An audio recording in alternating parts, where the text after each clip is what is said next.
that deprived Floyd of his rights.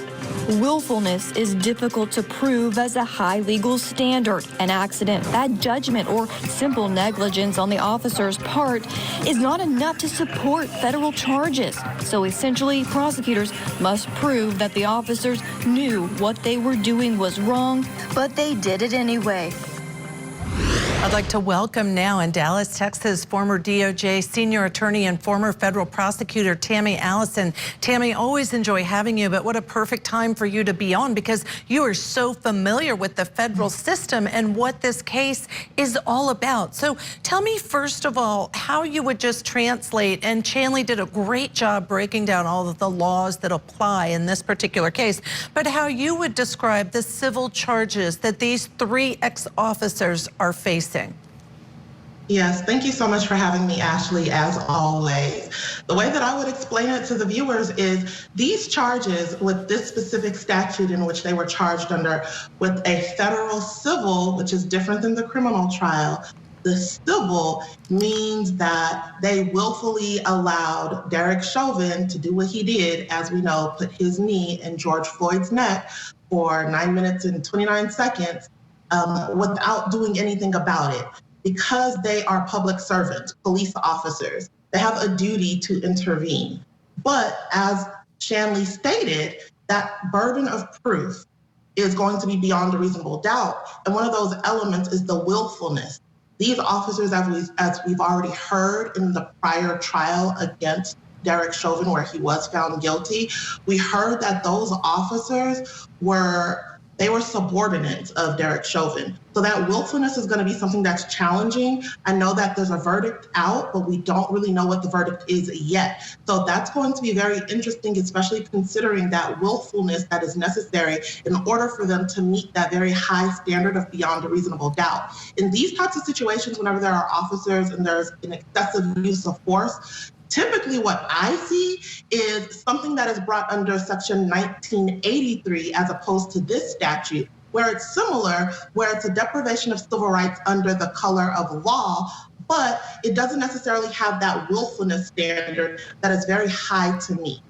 It's interesting you say that because I always think of 1983 claims as well. I want to go back to the burden of proof because I just want to clarify and make sure for our viewers, a criminal trial in which you are trying for any criminal charge, it's always beyond a reasonable doubt. Is it also, given this is a civil case, federal charges, Tammy, did I hear you say this also is beyond a reasonable doubt and we need a unanimous verdict from this jury?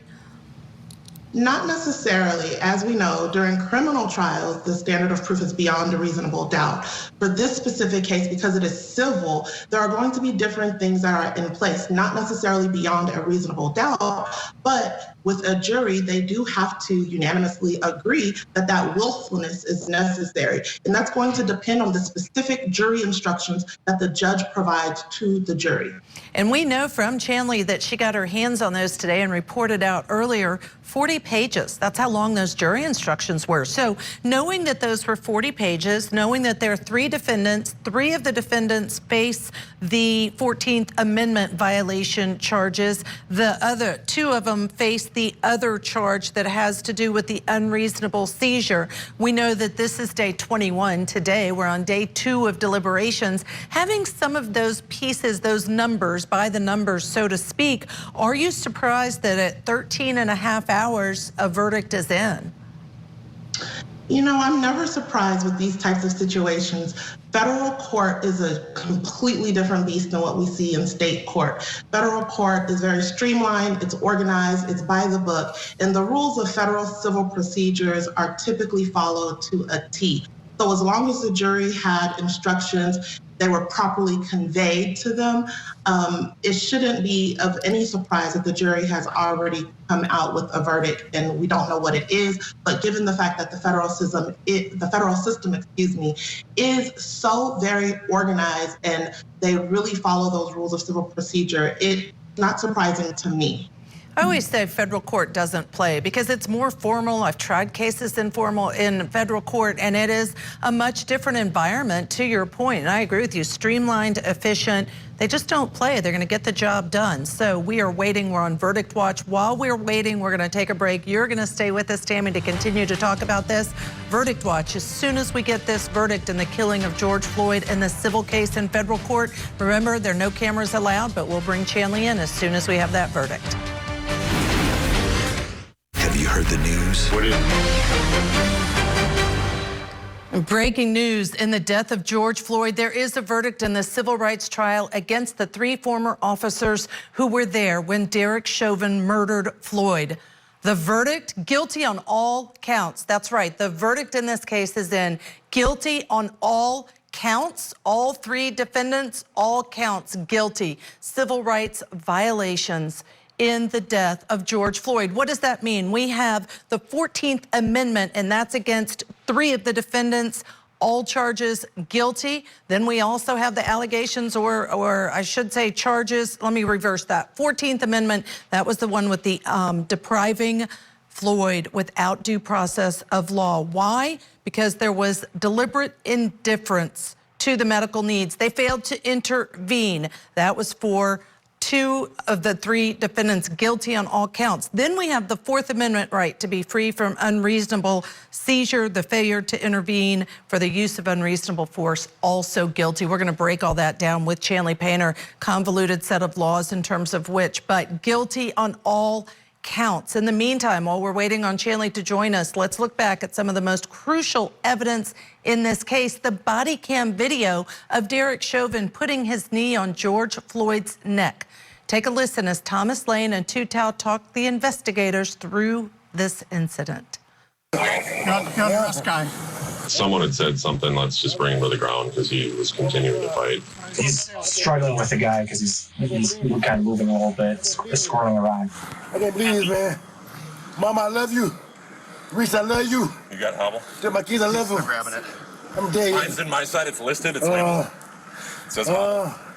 It's on the I top. can't breathe for this, man. It's cold-blooded, man. You're doing a lot of talking. Mama, I love you.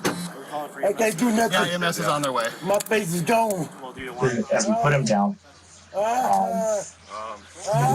he's still struggling, kind of trying to get up and just not relaxing at all. Get up on the sidewalk, please, one side or the other. Just trying to get control of his body. So I determined, since I could tell that the 3 officers on the ground were getting tired. Everyone's breathing hard. He was acting very a little shady when Sean was in there. I'm assuming Sean. He wouldn't get out of the car. He wasn't following instructions. Yeah, it's across the street, Park's watching it. So the plan for there was basically just to restrain him so he couldn't move and hurt himself anymore. Like I said, he started banging his head on the glass when we got in the car. Bleeding. And he started bleeding, so he was just kind of, we're like, I don't know if he's going to. So the plan was just to get him so he couldn't move anymore or hurt himself or hurt us. Please, man, I can't breathe. You're talking. You're talking fine. Deep breath. I can't breathe. I can't breathe.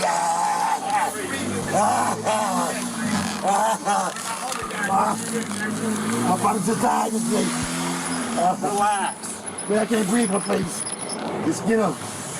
He's got to be on something. What do you want? I can't breathe. Please, the knee in my neck. I can't breathe. Get up, get in the car, man. I will. I can't move. That is. Mama. On a weed pipe on him, there might be something else with it. Might be like PCP or something. Is that the? And I would communicate with them Right, as PCP. to figure out if an ambulance is on the way. And I asked Officer Lane, hey, just to verify, you guys have an ambulance on the way? Yes, code 2. And the situation where the crowd was starting to kind of gather up, especially in that area where it's hospital police, and the way Floyd is acting. we went on the radio and told dispatch we needed the ambulance here, code 3, emergency lights and sirens. Since the ambulance is already on the way,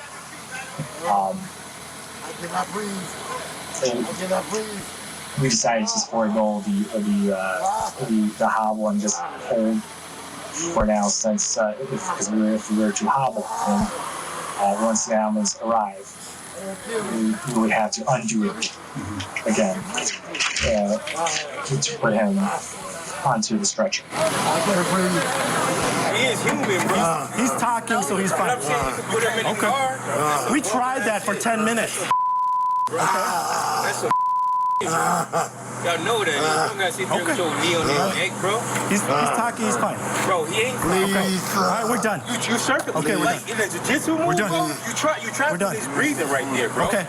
Chauvin said we're just going to hold him here until EMS arrives. So And I had suggested, with excited delirium, maybe we should roll him on the side. He's 20 years on, so I mean, basically through the whole FTO process, you trust and go to your senior officers for experience and help on calls and what's the best thing to do in this situation. They give you direction and kind of you follow their lead on what you think is.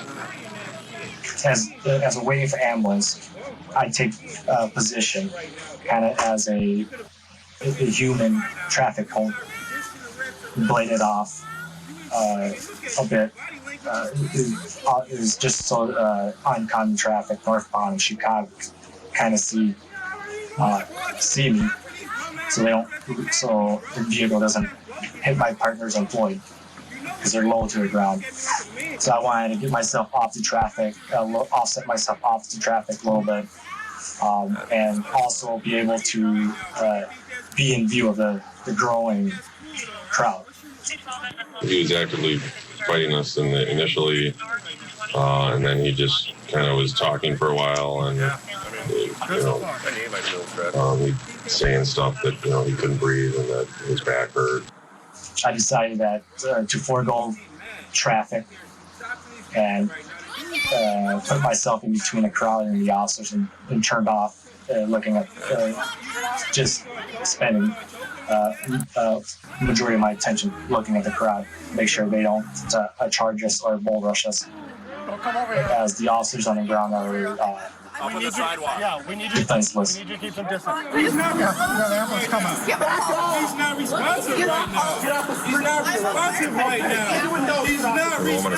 right now. He's not responsive right now, bro. Does he have a pulse? No, bro, look at him. He's not responsive right now, bro. Check for a pulse. Bro, are you serious? He's gonna just let him sit there with that on his neck, Let me see a bro? pulse.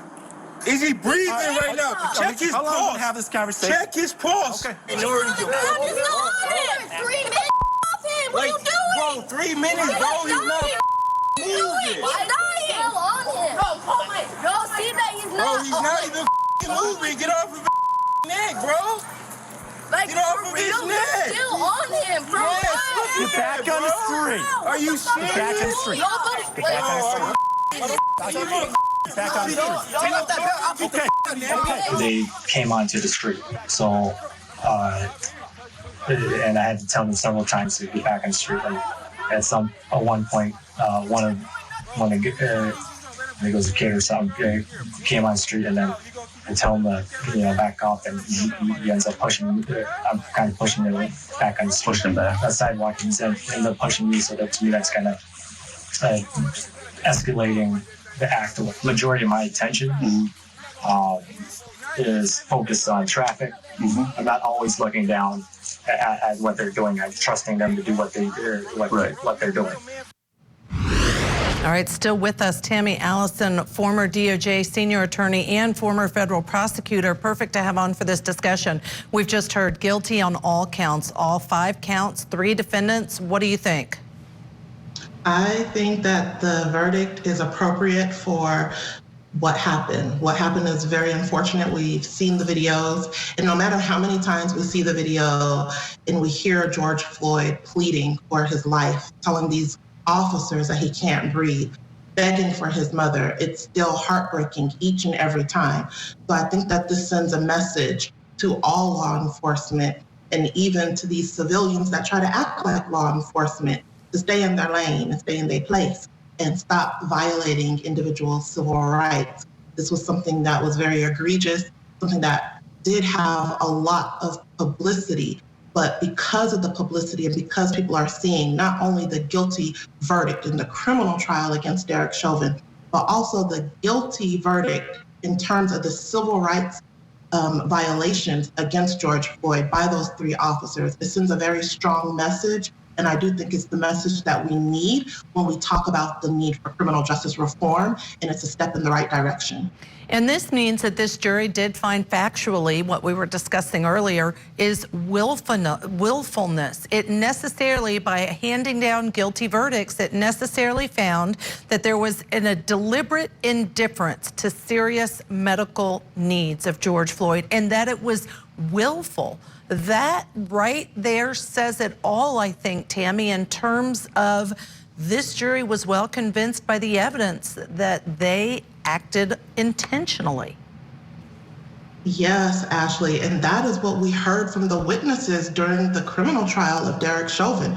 The witnesses, while they were watching this happen, they were screaming out how it was willful, that those other officers were literally just ignoring George Floyd's pleas for his life. They ignored the need for medical attention. We've already seen that in the criminal trial. So the fact that that willfulness, which is something that's very hard to prove, in a federal situation when we're talking about the deprivation of civil rights, the fact that the jury came back and did come back with that guilty verdict shows just how egregious those 3 officers' actions were, even though their knees were not necessarily in George Floyd's neck.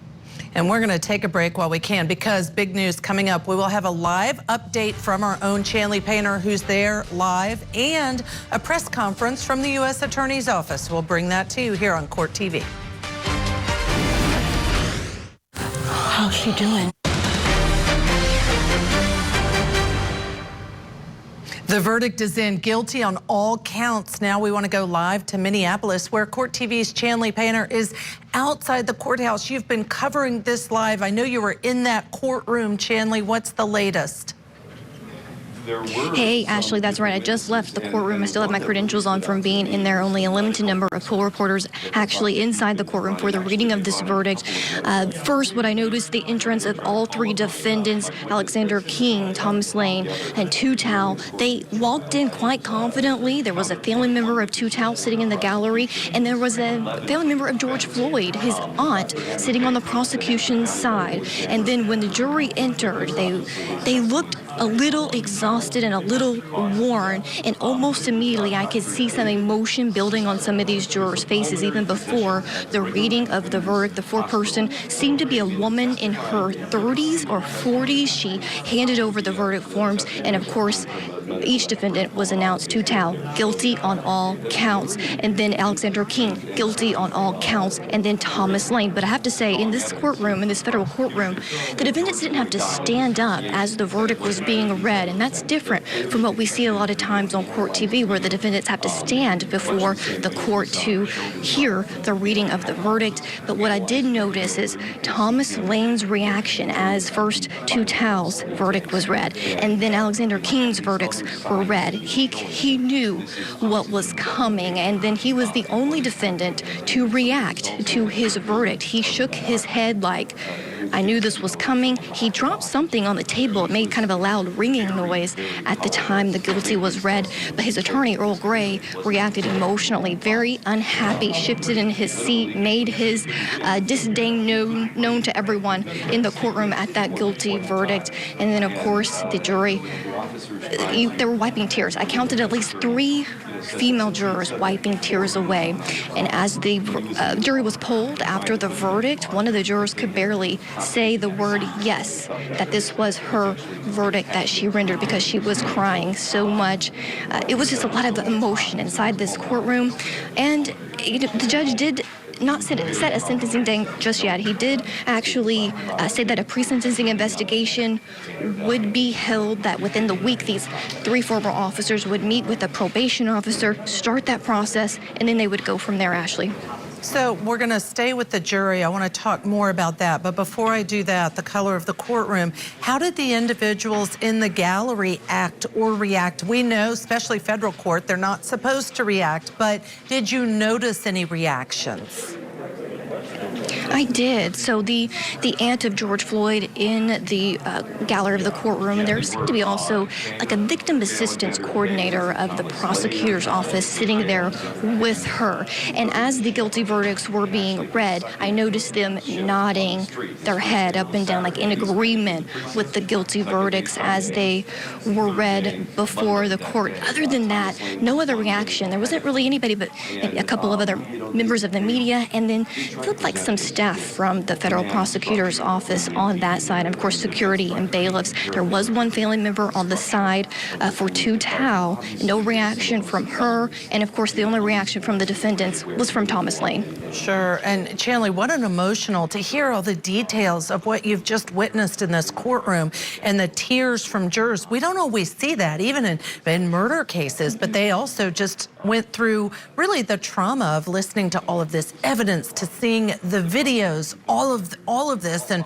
I know we're on day 21 today. It's been a long trial for them. Tell us, if you would, a reminder about the composition of the jury in this case. More experienced officers. Right, this was a jury, of course, of 12, 4 men and 8 women, and they all appear to be, of course, white inside the courtroom. And from jury selection, we know they had diverse career backgrounds and life experiences. When I had my eyes on them, it skewed up a little bit younger than what we normally see on a jury panel. There were a few maybe older, one of the females crying was maybe an older woman, but there may be only a couple of the 12 that seemed older, mostly middle-aged or younger members of this jury. The one that was particularly unable to keep herself composed seemed like maybe she was late 20s or early 30s and having to wipe away tears and very emotional. But you're right, we don't see that a lot. I've sat through so many trials over the year for Court TV and sat inside courtrooms for verdicts, and it's only occasionally do you see emotion and such overreactions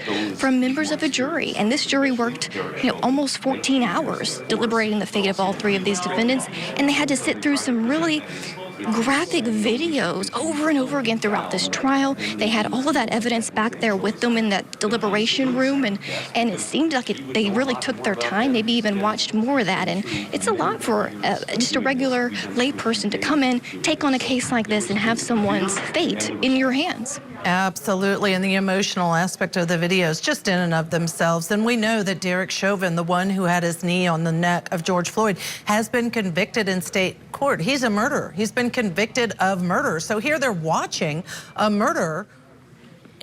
Other law enforcement, they've now found guilty of federal civil violations of George Floyd, that they found that there was a deliberate indifference to serious medical needs, a willfulness by all 3 of these defendants. They also then found the failure to intervene and get Derek Chauvin to stop using that force that resulted in the murder of George Floyd. Now, I know that second charge was only for 2 of the defendants, Tou Thao and J. Alexander King, but just weighty decisions this jury had to make. And Chanley, we all know that any juror can choose to speak out about their experience, but my recollection is that I need your clarification because we're covering lots of different trials. Is this the case in which the judge has said that the jurors' names and information will remain under seal at this time?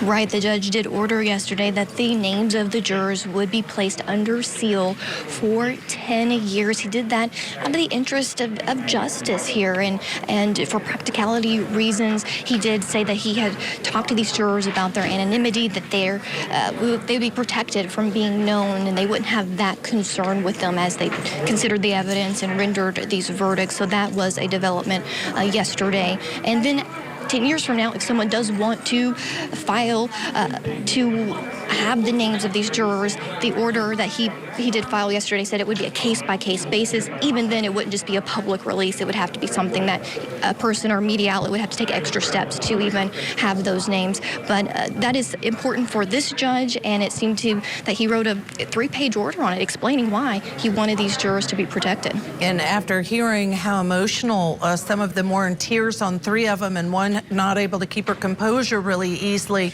I think it all kind of makes sense. Tell us, while we have you, after the verdicts were read, were you allowed to stay in the courtroom? Did you see the defendants exit the courtroom? Anything else that you observed? Yeah, I'm glad you asked me this, Ashley, because I did. I hung out as long as they would let me. I was kicked out of the courtroom in the 7th floor because I wanted to really make sure I had, we don't have our cameras in there, I have my eyes for our viewers. And so what I noticed immediately after the judge left the bench was Earl Grey hugging Thomas Lane. Thomas Lane is super tall in person, and he just embraced him, comforting him, as well as Robert Pauley, the attorney for Toutal, comforting, rubbing the shoulder of Toutal and talking to him.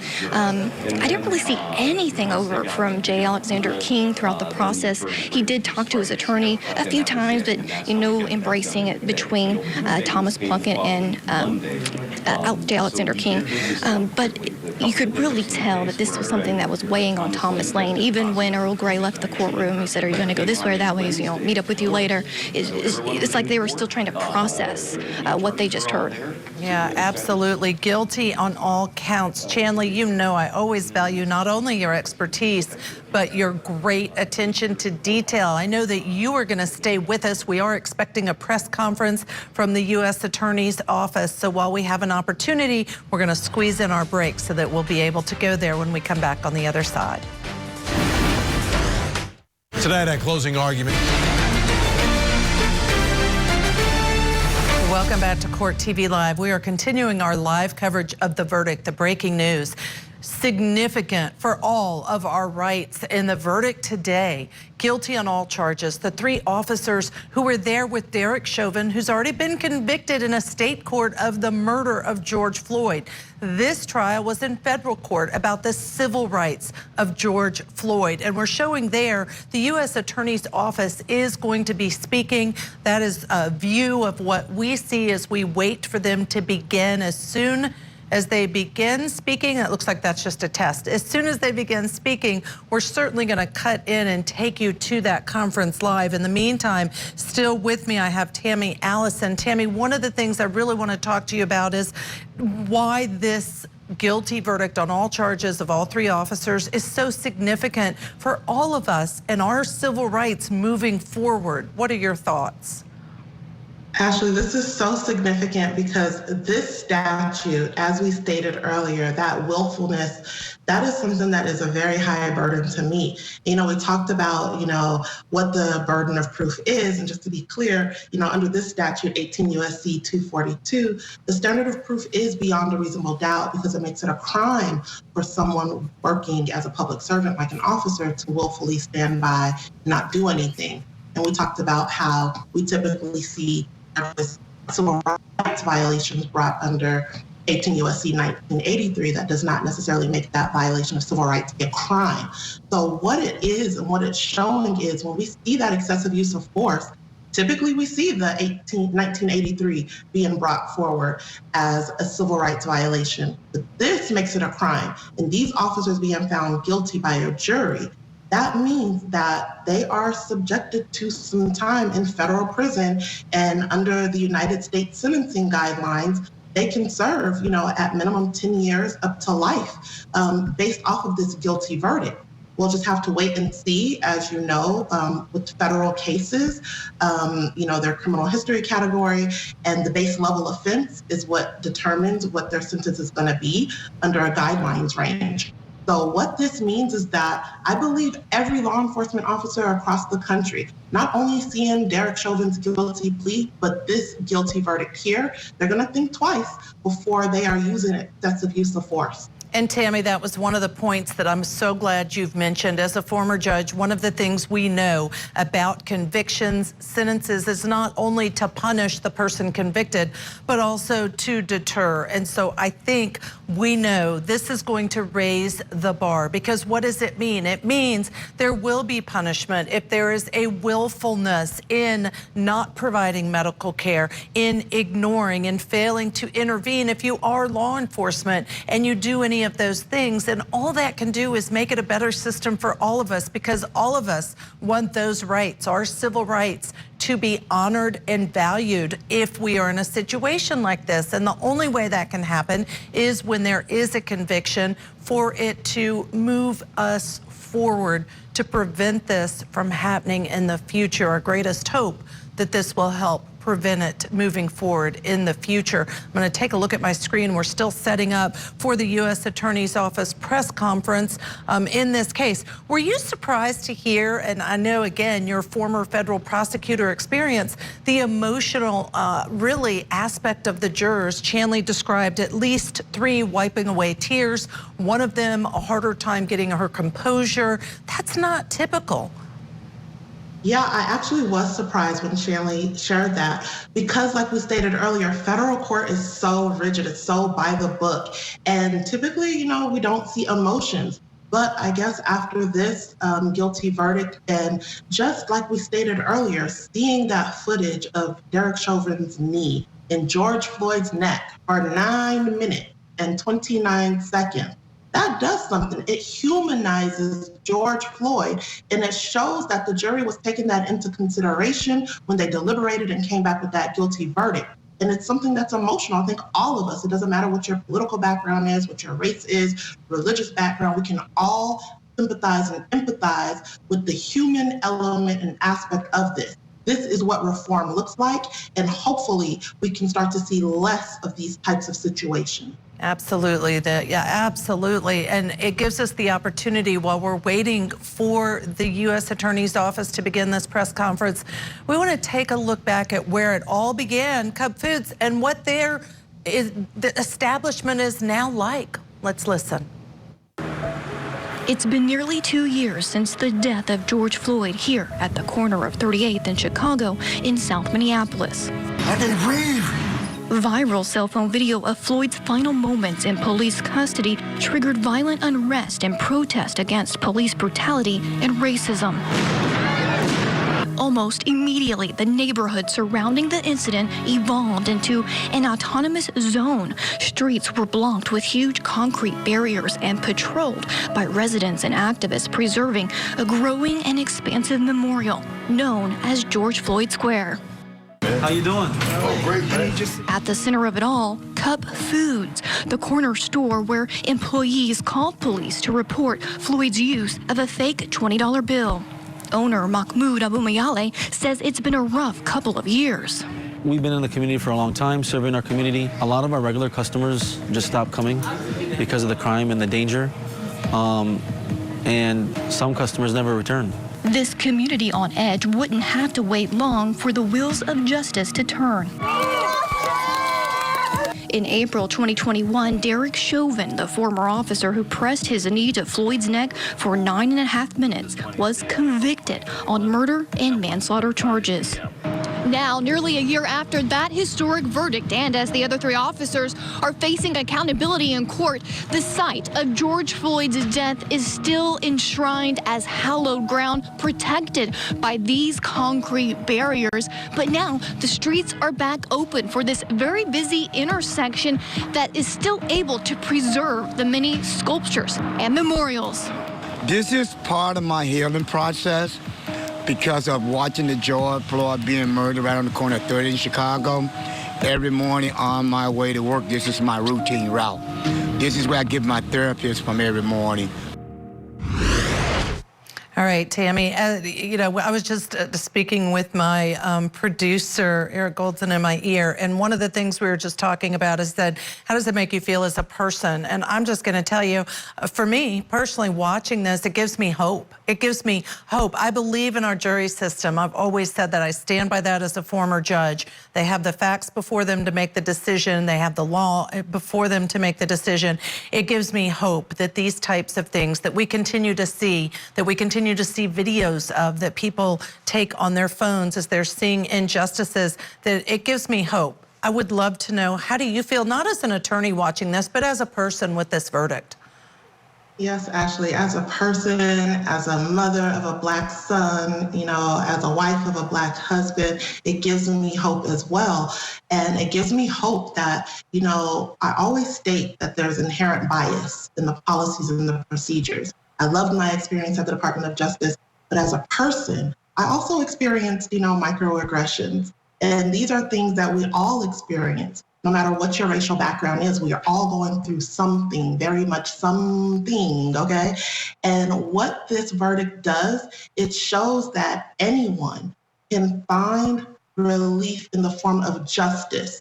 Right now, I think we've seen justice in terms of what happened to George Floyd, not only from the state criminal conviction of Derek Chauvin, but the violation of his constitutional rights.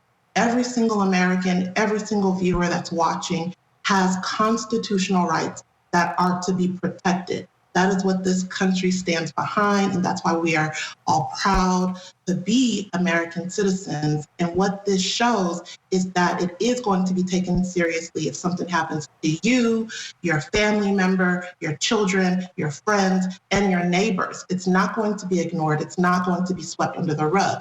So for me as a person, not an attorney, it gives me hope as well. And again, I do believe that this is the type of reform that we've been screaming for.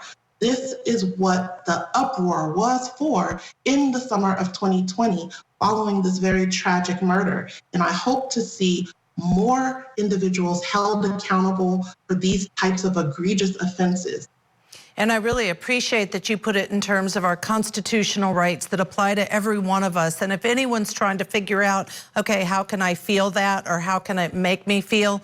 Imagine, if you will, that George Floyd is your son, brother, uncle, loved one. You put it in that perspective and you see pretty quickly exactly how it affects every American and the protection of our constitutional rights. That's why it is so important to cover these cases, to watch what happens as these cases unfold. And let me just add, Tammy, let's not forget, this is on the heels of a verdict in the case in the death of Ahmaud Arbery in South Georgia, Brunswick, Georgia, African-American male. Not only has there been a conviction in state courts for the murder of Ahmaud Arbery, but now we also have the federal trial hate crimes verdicts, guilty in that case as well. You take these two cases from federal court together, it is a big day for the justice system in my mind. It is, Ashley. It's a huge day. And the only thing that can make things better is if the same energy is put behind Black women that are being murdered. Because, you know, in Texas, you know, Tatiana Jefferson was murdered in October 2019. And Aaron Dean, the officer responsible for her murder, still has not gone to trial. But we have seen these Black men who have egregiously been murdered, yes, but they have had some form of justice. There has been a trial. There's been an ability for the victims to speak out. So I hope to see the same thing in the cases of Black women that are also being murdered in these ways, because gender bias, even in death, is not acceptable. All right, thank you, Tammy, for all those thoughts. I want to share now, again, breaking news, because I have for immediate release, and I'm reading it from an email so we can get all of the right information. Nationally renowned civil rights and personal injury attorney Ben Crump and co-counsel have released a statement following the guilty verdict in the federal trial of the 3 remaining former officers involved in the killing of George Floyd. Thank you to my team for having it in the prompter as well. Today, and this is what the statement says, quote, "Today closes another important chapter in our journey for justice for George Floyd and his family. These officers tried to devise any excuse that could let them wash the blood from their hands. But following these verdicts, George's blood will forever stain them. Today's guilty verdicts should serve as the guiding example of why police departments across America should expand and prioritize instruction on an officer's duty to intervene and recognize when a fellow officer is using excessive force." With that being said, the existing policies were not on trial. Rather, on trial were the human beings present when the breath was taken from an unarmed man right in front of them. Nothing will bring George Floyd back to his loved ones, but with these verdicts, we hope that the ignorance and indifference toward human life shown by these officers will be erased from our nation's police departments so no other family has to experience a loss like this. The Floyd family will have to relive the traumatic disregard for George's life once again in June, when these officers will stand trial in state court. We hope and we expect that these officers will once again be held accountable for their lack of humanity. Thank you to Tammy Allison for being with us and breaking all of this down. When we come back, Michael Ayala will be in the anchor chair, and the U.S. Attorney's press conference will be here live for you on Court TV, your front row seat to justice. When you're